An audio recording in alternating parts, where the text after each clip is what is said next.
Pinabulaan na naman ng PCSO na isa sila sa mga ahensya na pinanggagalingan ng tulong pinansyal ng pamahalaan. Iginit ng ahensya na wala silang pinagkakaloob o tinatanggap na pondo sa administrasyon. Si Noel Perfecto ang ating tagapagbalita. Maring pinabulaanan ni Philippine Charity Sweepstakes Office General Manager Jose Ferdinand Rojas II ang mga naglalabasang ulat na ang PCSO ay isa umano sa mga ahensya ng gobyerno na tumutulong sa mga pinansyal na pangangailangan ng pamahalaan. Ayon kay GM Rojas, wala silang ibinibigay o tinatanggap na anumang tulong pinansyal sa administrasyon. Just to set the record straight, based on our mandate and charter, it's a 55-30-15 on our fund, and we do not give any single centavo to the President's Social Fund. Ipinagdiinan ni Rojas na lahat ng nakakalap na pondo ng PCSO ay galing sa larong loto at sweepstakes at ang mga naturang pondo nito ay walang ibang pinupuntahan kundi sa mga pasyente at mga mahihirap na sobrang nangangailangan ng karagdagang suportang pinansyal. Probably they think that we do because we're under the office of the President, but we are a revenue generating agency. And we do not get anything from the General Appropriations Fund. And at the same time, we spend in our money based on our mandate and charter.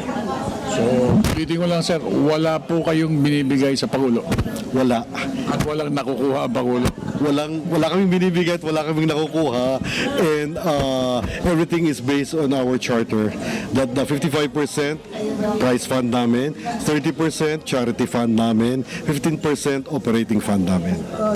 Isa aniyan tulong pinansyal na pinaglalaanan ng PCSO ay ang beneficiaries ng mga sweepstakes draw sa December 15, 2013. Kabilang dito ang mga dependents o anak at kamag-anakan ng mga namatay na militar at pulis sa Zamboanga standoff, scholarship program para sa mga ito, legal assistance program at welfare projects para sa mga miyembro ng Philippine Military Academy Alumni Association Incorporated.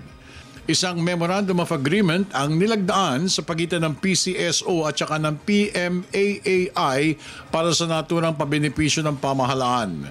Samantala, patuloy pa rin ang pamamaraan ng PCSO para tuluyan ng mahinto ang illegal numbers game sa buong bansa.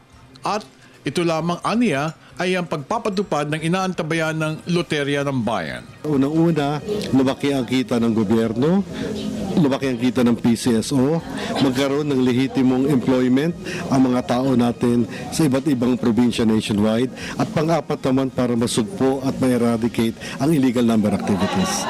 Para sa Telebisyon ng Bayan, ako naman si Noel Perfecto.